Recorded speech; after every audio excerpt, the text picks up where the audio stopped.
कल जो हमने पढ़ा बहुपद, आज हम बात करते हैं बहुपद का वर्गीकरण कैसे किया जाता है। जो मैं अभी आपको सिखा रहा हूं उससे प्रश्न बनेगा थ्योरेटिकल। ठीक है, तो आराम से देखिएगा, इसे हेडिंग दीजिएगा बहुपद का वर्गीकरण।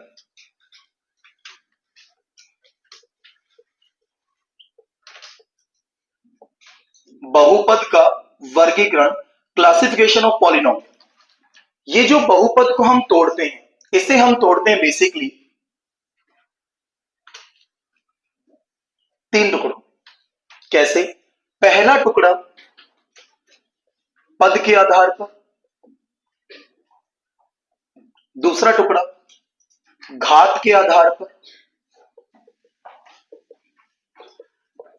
और तीसरा टुकड़ा होता है चर के आधार पर।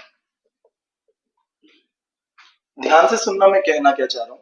सबसे पहली बात, ये जो एक शब्द लिखा है पद, इसका मतलब क्या है, ध्यान से समझना इस पॉइंट को। एक इक्वेशन लिखा मैंने 3x + 4y। ठीक है, ये जो पूरा एक मान है, ये मान अपने आप में क्या कहलाता है? इसका मतलब कोई हमसे ये पूछे इस समीकरण में पद कितने हैं, तो एक और एक दो, ये भी अपने आप में पूरा एक पद है। और ये जो एक पद हमने लिखा है जिसका वैल्यू है 3x, इसमें अगर आप दोनों को अलग लिखें, एक 3 और एक x, तो ये अपने आप में कहलाते हैं इसके गुणनखंड। तो ध्यान रखिएगा, पद का मतलब क्या है, प्रत्येक एक साइन से उसको आप डिफरेंशिएट कर सकते हैं। जैसे मैं लिखा 3x² - 5x + 4, बस इतना सा लिखा कि दी गई समीकरण में कितने पद हैं, तो क्या जवाब दोगे? ध्यान देना, पहला चिन्ह यहां लगा, दूसरा चिन्ह यहां लगा, तो एक पद ये है, एक पद ये है, एक पद ये है, तो कितने पद हो गए? 3। बात समझ में आई? यहीं पे एक नाम और होता है, कभी ना कभी सुना होगा, जिसे इंग्लिश में बोलते हैं कॉफिशिएंट और हिंदी में बोलते हैं गुणांक। गुणांक का मतलब सुनिएगा, मैं इस इक्वेशन की बात कर रहा हूं। ठीक है, मैंने आपसे कहा दूसरे पद का गुणांक क्या है। गुणांक का मतलब होता है जो चर व्यंजक आप यूज करते हैं उनके आगे लिखी कांस्टेंट वैल्यू। ठीक है, पर चिन्हों को ध्यान में जरूर रखिएगा। दूसरा पद ये है ना, इसमें चर व्यंजक कौन है? y से पहले क्या लिखा है? 4 प्लस का है या माइनस का? तो आपका आंसर क्या हो गया? लेकिन अगर यही सेम इस पे होता, मैंने कहा दूसरे पद का गुणांक बताओ, बस इतना सा ध्यान रखना कि वहां चिन्हों को दिमाग में रखना आपको। दूसरा पद हमारे पास ये है ना, x के आगे क्या लिखा है, पर 5 के आगे चिन्ह कौन सा है, तो जवाब क्या हुआ? क्या आपको ये दो लाइनें पल्ले पड़ी कि पद किसको बोलते हैं और गुणांक क्या चीज? समझ में आ गया ना? अब बात आती है, हमने फर्स्ट पॉइंट बनाया पद के आधार पर। देखिए, ये आप चाहें तो कितना भी ज्यादा तोड़ सकते हैं, एक पद, दो पद, तीन पद, चार पद, क्या पता इक्वेशन कितनी बड़ी बन सकती है। इसका मतलब सिर्फ आपको नॉलेज किसका होना चाहिए था कि पद क्या चीज है। दूसरा घात, बेसिकली घात के रूप में आपने एक टॉपिक सुना होगा, द्विघात। सुना है? जैसे आप क्वाड्रेटिक इक्वेशन बोलते थे, कुछ याद आ रहा हो तो हम कभी पढ़ते थे श्रीधर आचार्य सूत्र, अल्फा और बीटा निकालना, -b + √b² - 4a, पढ़ा था ना ऐसा कुछ? तो वो सब चीजें वहां आती है। तो घात के आधार पर दो सिंपल पॉइंट क्या पढ़ने वो सुनिएगा। पद के आधार पर समझ गए ना? मैं आपसे सिंपली कहूं, मैंने कहा 3x, ये कितने पद हैं? एक पद। 3x² + 3x, ये कितने पद हो गए? तो मुझे नहीं लगता इसमें कोई समस्या आपको आने वाली। ठीक है, अगला है जो घात। घात के अंदर एक चीज सुनिएगा, फर्स्ट है रैखिक, दूसरा है द्विघात, और मैक्सिमम तीसरा लिखा हमने त्रिघात। द्विघात त्रिघात नाम से समझ में आते हैं, द्वि मतलब दो, त्रि मतलब तीन। रैखिक का मतलब है जिसमें मैक्सिमम पावर कितनी हो, एक। फॉर एग्जाम्पल आप इस इक्वेशन को देखिए, यहां आप चेक करो x की पावर कितनी है, y की पावर, तो इसको बोलेंगे रैखिक समीकरण। बात समझ में आई? तो ध्यान रखिए, सिंपल लिख देता हूं, चर व्यंजक की अधिकतम घात 1,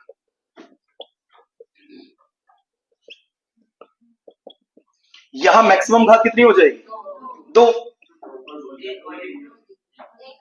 सॉरी, मैक्सिमम घात 1, और सेम यहां पर मैक्सिमम घात कितनी हो गई।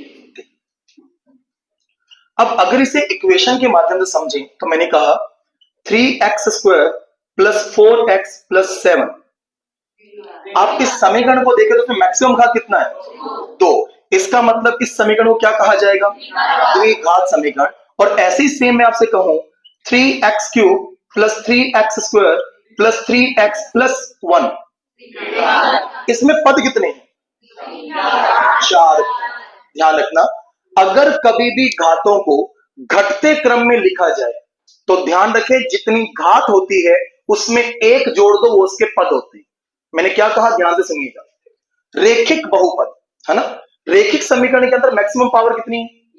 1। इसका मतलब है आप वहां पर जब पद बनाएंगे तो पद की संख्या 1 है, उसमें आप बढ़ाएंगे तो 1 मैक्सिमम 2 बन जाएंगे। फॉर एग्जाम्पल आप इसका इक्वेशन बनाएं, 2x+1 लिख सकते हो। इसमें पद कितने हो गए? मैंने कहा यदि घातों को घटते क्रम में लिखें, क्या आप इस इक्वेशन को 2x⁻1 और 1x⁻0 लिख सकते हो? पहले पावर 1 बाद में पावर कितनी है? यदि घातों को घटते क्रम में लिखें तो जो उस इक्वेशन का नाम है उससे एक ज्यादा उसके पद होते हैं। मैंने कहा त्रिघात, ठीक है। घात कितनी हो गई? 3। 3 में 1 जोड़ा तो पद कितने हो गए? 4। आप चेक कर सकते हो, 3 3 से 2, 2 से 1 और 1 से कुछ नहीं तो 0। बात क्लियर होगी? तो पहला केस पद क्या है समझ में आ गया, दूसरा घात आपको क्लियर हो गया। तीसरा है चर। चर का मतलब क्या समझाया था? जितने भी वेरिएबल्स होते हैं। आपने कभी बीजगणित में सुना होगा एक चर वाले समीकरण, दो चर वाले समीकरण, सुना है क्या कभी? हम लोग जब एक चर की बात करते हैं वो बड़े नॉर्मल इक्वेशंस होती हैं, जिसमें आप अगर यहां ध्यान से देखें, इस समीकरण को देखिएगा, इसमें यहां भी x है और यहां भी क्या है, तो ये एक चर वाले। बात पल्ले पड़ी?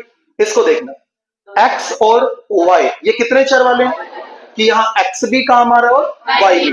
तो सिंपली ध्यान रखिएगा, एक चर वाले या दो चर वाले, आप इनका मतलब समझ गए क्या? मैंने आपसे कहा था अगर यहां से प्रश्न बनेगा तो प्योर थ्योरेटिकल प्रश्न। कैसे? एक समीकरण आपको दी जाएगी और क्या पूछेगा, बताइए यह किस प्रकार का बहुपद है। फिर ऑप्शंस देंगे थ्योरी के रूप में, आपको वो कनेक्ट करना होगा, द्विपदी, चार पद या फिर द्विघात, जो भी वो लिखता है। तो कुल मिला के ध्यान रखना, बहुपद का वर्गीकरण कितने प्रकार से करते हैं? पहला पद के आधार पर, दूसरा घात के आधार पर, तीसरा चर के आधार पर। पद किसे कहते हैं? आप जो भी एक समीकरण लिखते हैं अगर आप अलग अलग चिन्हों से उसको तोड़ दें तो वो अपने आप में एक पद है। फॉर एग्जाम्पल एक ये तो यहां पद कितने हो गए? इसमें पद कितने हो गए? 3। और इसमें पद कितने हो गए? 4। अगला जो शब्द आया वो शब्द हमारे काम का है गुणांक, जिसे आप बोलते हैं कॉफिशिएंट। कॉफिशिएंट का मतलब होता है चर व्यंजक से लिखा अगला कांस्टेंट मान। आपसे मैंने कहा इस समीकरण में पहले पद का गुणांक क्या है, तो क्या जवाब दोगे? इस समीकरण में तीसरे पद का गुणांक क्या है? 4। इसमें पहले का कितना है?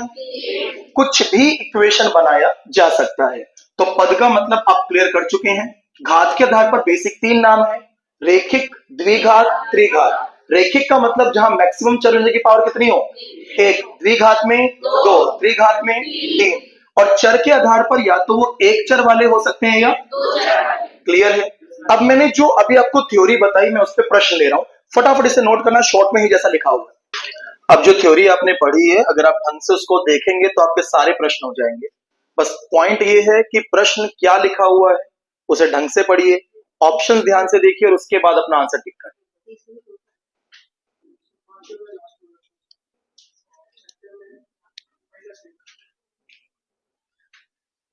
ये सारे प्रश्न मौखिक होने वाले हैं। जैसे हमारा पहला प्रश्न देखना क्या लिखा हुआ है, निम्न में कौन सा बहुपद है। एक बार बहुपद की अगर हम बात करें तो बहुपद में किसकी घात देखते हैं? चर व्यंजक की। चर व्यंजक की घात होनी क्या चाहिए? एक पूर्ण संख्या, और पूर्ण संख्या मतलब 0 से अनंत। ध्यान दीजिएगा, अगर आप चेक करें तो यहां तो घात 1 है, आपको याद हो तो मैंने बताया था कि 1/x है, आप इसे जब ऊपर जाएंगे तो -1 हो जाएगा। इसका मतलब ये संभव नहीं है। यहां पर ये रूट में है और रूट को भी कल बताया था कि रूट x का मतलब x की घात कितनी हो गई? 1/2। ये भी संभव नहीं है। तीसरे में देखना, केवल जो रूट है वो 3 पे, x पे थोड़ी। यहां रूट 2 पे है, इसका मतलब ये भी परफेक्ट है। यहां कुछ नहीं तो ये भी परफेक्ट है, और यहां कुछ नहीं तो ये भी परफेक्ट है, तो बिल्कुल राइट आंसर है हमारा कि तीसरा ऑप्शन हमारा बहुपद है। कौन सा व्यंजक बहुपद है? अगेन इसने यहां मिस्टेक कर दी, वापस ये मिस्टेक कर दी, वापस ये मिस्टेक, इसका मतलब या तो ऑप्शन नंबर 4 या ऑप्शन नंबर 5। पर मैंने आपसे बताया कि प्रत्येक कांस्टेंट वैल्यू एक बहुपद होती है, इसका मतलब 100% हमारा ये आंसर है। क्यों? क्योंकि -5x⁻0 लिखा जा सकता है। क्लियर है क्या? आगे बढ़ते हैं। कौन सा व्यंजक द्विपद है? अभी हमने पढ़ा द्विपद, जहां दो पद है, वो सिंपल सी बात है। अगर हम चेक कर दो वो कौन सा है? दो पद केवल उसमें है, इसमें 3 पद, इसमें 2 पद, इसमें 1 पद और इसमें 3 पद। बात क्लियर है? हमें पूछना था द्विपद। अब यहां सुनिएगा, पी का मतलब है पॉलिनोमियल, जिसे इंग्लिश में बहुपद का इंग्लिश नाम है पॉलिनोमियल, कि पी एक्स बराबर एक्स की पावर 1/3 + 3 हो तो कौन सा कथन सत्य है? पहला ऑप्शन, पी एक्स एक बहुपद है। क्या ये बहुपद हो सकता है? चर व्यंजक की घात बटे में आ गई तो बहुपद तो नहीं हो सकता। यह एक व्यंजक है, मैंने कहा था सिर्फ व्यंजक बोले या बीजीय व्यंजक बोले उसमें कोई गलती नहीं है, दोनों सेम बात है। क्या ये बीजीय व्यंजक है? आपको बताया मैंने, बीजीय व्यंजक का मतलब कॉम्बिनेशन ऑफ बोथ, चर और अचर। चर और अचर मिक्स तो है, बहुपद की बात थोड़ी हो रही है कि ये एक व्यंजक तो है, पर क्या ये बहुपद है? नहीं, तो वही तो लिख रहा है वो बहुपद नहीं है। तो राइट आंसर क्या होगा? Option number. अगले में चलते हैं। √2 किस घात का बहुपद है? क्या √2 एक कांस्टेंट है? क्या √2 एक कांस्टेंट है? और मैंने आपको लिखवाया है कि जितने भी कांस्टेंट उनकी घात कितनी होती है? 0। इसका मतलब है अगर ये √2 है तो ये हो गया अचर बहुपद, और अचर बहुपद की घात क्या मानी जाएगी? 0। अगला है, बीजीय व्यंजक में दूसरे पद का गुणांक क्या है? मैंने आपको गुणांक बताया कि चर व्यंजक से आगे जो भी लिखा वो चिन्हों को दिमाग में रखिएगा। ये पहला पद है, ये पूरा दूसरा पद है, और ये तीसरा पद है। ये √y है, अगर कुछ भी नहीं लिखा तो क्या मानेंगे? लेकिन आगे चिन्ह किसका? माइनस का। तो आंसर क्या हो गया? बात समझ में आई क्या? फटाफट इसे नोट कर लीजिएगा। ठीक है भैया, बोर्ड पर एक प्रश्न और मैंने बोर्ड पे लिखा। प्रश्न आपके सामने क्या है? दो इक्वेशंस आपको दी गई हैं, उसने बोला कि ये बहुपद किस प्रकार का है। अगर आपका कैलकुलेशन बहुत अच्छा है तो मैं कहूंगा ऑलरेडी ट्राई करिए, आंसर आ जाएगा। नहीं है, करके देख लीजिए, हो सकता है कुछ समय लगे और कम से कम आपका आंसर प्रॉपर बन जाए। मैं आपको पूरा करके बताता हूं, ध्यान से सुनिएगा। इसे कन्वर्ट कैसे किया जाता है? इसको फिक्स रखिए, इससे मल्टीप्लाई करिए। इसका पहला पद क्या है? इस 7x की गुना दोनों के साथ। ठीक है, ध्यान से सुनते रहना।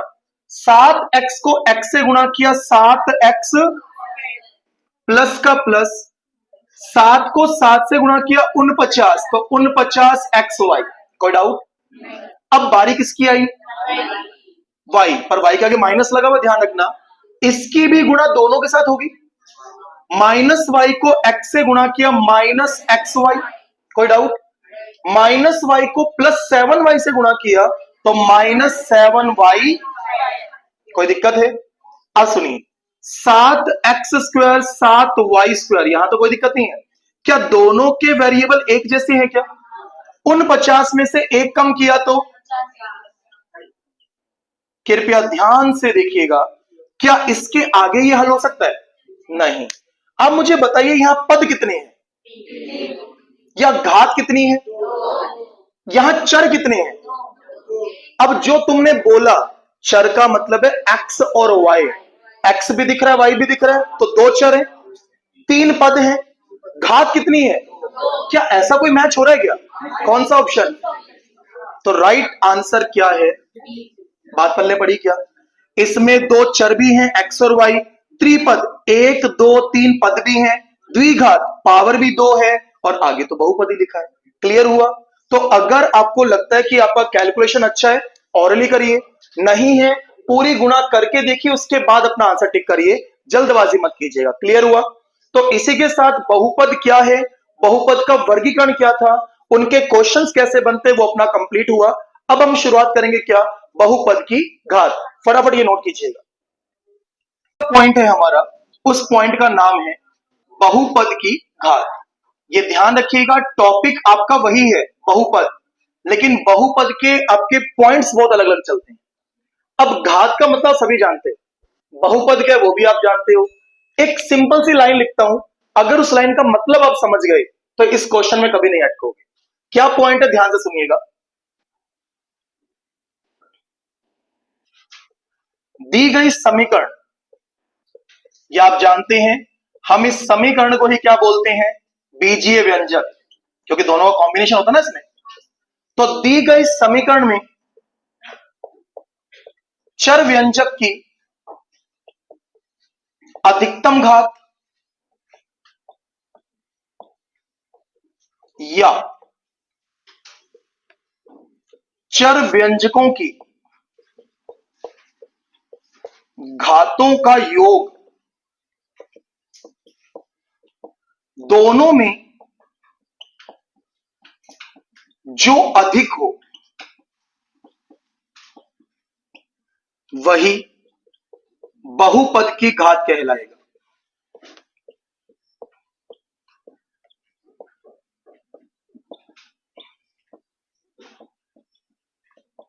बहुत सी बारी जो घात शब्द है ना, इस घात के लिए एक शब्द यूज किया जाता है, क्या लिखा, कोटि। उसने सिंपल लिखा कि बताइए इसकी कोटि क्या है। तो ध्यान रखिए, घात बोले या कोटि एक ही चीज है। अब ये लाइन जो मैंने लिखी है इसका मतलब क्या है, एग्जाम्पल से समझा रहा हूं, ध्यान से देखना, फटाफट ये पॉइंट खत्म हो जाएगा हमारा। फॉर एग्जाम्पल मान लीजिए हमने क्वेश्चन लिखा, मैं लिखा 10x की पावर 10 प्लस 5y की पावर 6 7z की पावर 9 प्लस 15x की पावर 20 प्लस 25x की पावर 6 y की पावर 10 z की पावर 15, ठीक है, में बहुपद की घात क्या है। ये इक्वेशन देकर सिंपल पूछा, बताओ बहुपद की घात क्या है। अगर आपको ये परिभाषा समझ में आ गई तो आप इन प्रश्नों को सेकंडों में कर सकते हैं। प्लीज ध्यान से सुनिएगा, मैंने लिखा क्या है। मैंने लिखा दी गई समीकरण में चर व्यंजक की अधिकतम घात। पहले इस लाइन का मतलब सुन लो। चर व्यंजक आपके सामने x है, y है, z है ना। आपको सबसे बड़ा कौन दिख रहा है, मुझे फिलहाल यहां सबसे बड़ी पावर क्या दिख रही है, 10 सॉरी 20, ये हो गया 20, क्लियर। अब ये तो हो गई चर व्यंजक की अधिकतम घात। मेरी सेकंड लाइन क्या है, या चर व्यंजकों की घातों का योग। अगर आप ध्यान दें, एक पद ऐसा बना है जहां तीनों व्यंजक काम में ले लिए, है ना। तो अब यहां देखो, इसकी घात कितनी है, इसकी घात, तो 6 प्लस 10 प्लस 15 जोड़ने पर कितना आया, 31। एक आपने देखा मैक्सिमम क्या था, 20। एक मैक्सिमम क्या दिख रहा है, 20 बड़ा है या 31, दोनों में से जो अधिक वही बहुपद की क्या कहलाएगा। तो इस प्रश्न का आंसर आपका क्या माना जाएगा, इतना सा प्रश्न क्या है, फिर सुन लो। आपके पास जो भी समीकरण दी जाए, उस समीकरण में सिर्फ आपको ये देखना है कि पहले सिंगल चर व्यंजक देख लो। आप सिंगल चर व्यंजक देखा, x की पावर 10, y की पावर 6, z की पावर 9, x की पावर 20, इन सब में सबसे बड़ा तो मुझे 20 ही दिखा। अब सेम आगे, अब जैसे मान लो यही लिखा होता, इसे फिर से लिखते हैं हम लोग, 15x की पावर 20 प्लस 25 x की पावर 6, y की पावर 6, z की पावर 5 में बहुपद की घात क्या है। अब क्या आंसर दोगे, बिल्कुल। हमने देखा यहां मैक्सिमम कौन है, 20, और यहां तीनों का क्या करना पड़ेगा, तो 6 प्लस 6 प्लस 5 कितना आया, अब ज्यादा कौन है, तो ध्यान रखना अब यहां घात क्या मानी जाएगी। बात समझ में आई क्या। तो ये एक पॉइंट है, और ये जितना भी आप पढ़ रहे हैं अभी सिर्फ थ्योरी है, क्योंकि अगर आपको परिभाषा समझ में आ गई तो आप प्रश्नों में कभी भी नहीं अटकें। क्लियर हुआ।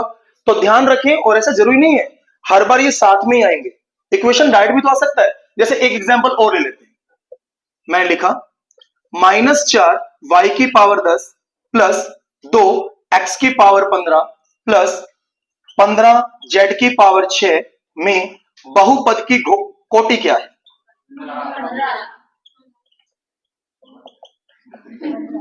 क्या आंसर होना चाहिए। अब अगर आप ध्यान दें तो इस बार कोई भी मिक्सअप वाला केस नहीं है, सिर्फ चर व्यंजक है। यहां कितना दिख रहा है, यहां कितना, यहां कितना, सबसे बड़ा कौन है, तो हमारे क्वेश्चन का आंसर क्या हो गया। बात क्लियर है। जब डायरेक्ट है तो कहीं नहीं अटकना, लेकिन जब आपको लगे कि एक से अधिक व्यंजक पद में मिक्स किए गए हैं तो उनकी पावर को जोड़ के जरूर देख लेना। दोनों में से जो ज्यादा होगा वही आपका क्या कहलाएगा, आंसर। क्लियर हुआ? ठीक है, फटाफट नोट कीजिएगा।